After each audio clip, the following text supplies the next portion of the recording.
ડીઝલની અછતને લઈને ગુજરાતના ટ્રાન્સપોર્ટ ઉદ્યોગને મોટો ફટકો પડ્યો છે। દરરોજ માલ સામાનની હેરફેર કરીને ગુજરાન ચલાવતા ટ્રાન્સપોર્ટ ઉદ્યોગના તમામ લોકો એક કફોડી સ્થિતિમાં મુકાયા છે। એવામાં ભારતીય જનતા પાર્ટીના જ પૂર્વ મંત્રીએ ડીઝલની અછત મામલે સરકાર સામે મોરચો માંડ્યો છે। વધુ વાત કરીશું આ વિડીયોમાં। નમસ્કાર, નિર્ભય ન્યૂઝમાં આપની સાથે હું મયુરી।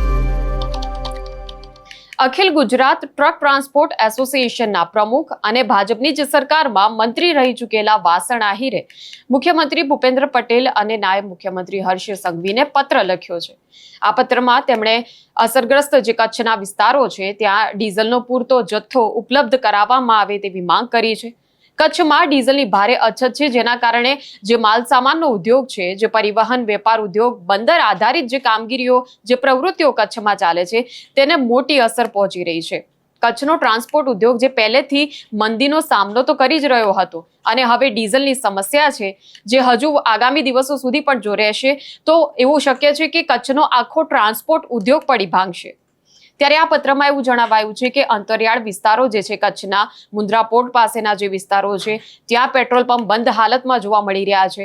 બંદરગાહ પોર્ટ પર ટ્રાન્સપોર્ટેશન ખોરવાઈ ગયું છે। લગભગ 12 લાખ જેટલા લોકો છે કે જે આ ટ્રાન્સપોર્ટ ઉદ્યોગ સાથે સંકળાયેલા છે। જો એક દિવસ પણ ગાડીઓને ઊભી રાખવી પડી તો મોટું આર્થિક નુકસાન થશે। તો સરકારને વિનંતી કે આ સમસ્યાનું હવે જલ્દી નિરાકરણ લાવવામાં આવે, આ પ્રકારે તેમણે પત્રમાં રજૂઆત કરી છે। તો જો આ પરિસ્થિતિ યથાવત રહે છે તો લગભગ 12 લાખ જેટલા ટ્રકો છે કે જેના પૈડા થંભી જશે। ટ્રાન્સપોર્ટ ઉદ્યોગ જો ઠપ થાય તો કેટલી હદે નુકસાન પડી શકે છે તે આપ વિચાર કરો। લાખો લોકોની રોજીરોટીને એક તો ગંભીર નુકસાન પહોંચશે। ટ્રકોની અવર જવર જ્યારે નિયમિત થાય ત્યારે લોકો પાસે દૂધ અને શાકભાજી જેવી જીવન જરૂરિયાતની ચીજવસ્તુઓ પહોંચતી હોય છે। જો આ અવર જવર જ અટકી જાય તો પછી શાકભાજીથી માંડીને જે જીવન જરૂરિયાતની ચીજવસ્તુઓ છે તેના ભાવ હજુ પણ વધી જશે, ભાવ આસમાને પહોંચી જશે। સરકાર ભલે દાવા કરતી હોય કે ગુજરાતમાં ડીઝલની કોઈ અછત નથી, જથ્થો છે, ચિંતા કરવાની જરૂર નથી, પણ આ સમસ્યા વધુ ને વધુ વકરી રહી છે। પેટ્રોલ પંપ પર પેટ્રોલ ડીઝલ છે જ નહીં એવા પાટિયા ઝૂલી રહ્યા છે। તેમ છતાં સરકાર હવે અફવાઓથી સાવધાન રહેવાની અપીલ કરી રહી છે। ત્યારે આ દાવા હવે પોકળ સાબિત થઈ રહ્યા છે। વધુ ને વધુ એવી ઘટનાઓ બની રહી છે કે જ્યાં ખેડૂત અને ટ્રાન્સપોર્ટ સાથે સંકળાયેલા તમામ લોકો છે, ટ્રાવેલ્સના ઉદ્યોગ સાથે જે સંકળાયેલા લોકો છે તે ભારે મુશ્કેલીમાં મુકાયા છે। એક ટ્રક ચાલકે આ મામલે શું કહ્યું છે તે જોઈ લઈએ। મારું નામ હરિભાઈ છે।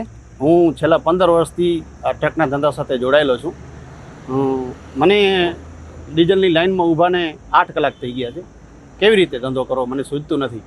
હવે ડીઝલની લાઇનમાં ઊભીને થાકી ગયા છીએ, કારણ કે દિવસે ગાડી હલાવવાની હોય છે અને રાત્રે ડીઝલની લાઇનમાં આવવું છે। ડીઝલના લાઇનમાં દિવસે જ્યાં જઈએ છીએ ત્યાં કોક જ પંખ ભાગ્યે ચાલુ હોય છે, બાકી તો 20 લીટર ડીઝલ આપે છે। 20 લીટર ડીઝલથી આ ગાડીને શું થાય? 350-400 લીટરનું ટેન્ક છે, એમાં 20 લીટર ડીઝલ તો એમ જ રહી જાય તરિયામાં। તો અમારે કઈ રીતે ધંધો કરવો? માટે કાંઈ સૂચતું નથી। સરકાર આના માટે કંઈક જલ્દીથી જલ્દી પગલાં લે તો બહુ સારી વાત છે। નકા બધાની રોજીરોટી આના સાથે જોડાયેલી છે અને શું કરવું એ સૂચતું નથી। કેટલા સમયથી આ પરિસ્થિતિ અને અહીંયા પણ લાંબી લાઈનો છે, શું મુશ્કેલી પડે ત્યારે? સાહેબ, છેલ્લા 15 દિવસથી તો સતત લાઈનમાં છીએ। પહેલાં ઓછું મળતું હતું, 50 લીટર મળતું હતું, એમાંથી જ્યાં જતા હતા ત્યાં મળી જતું હતું।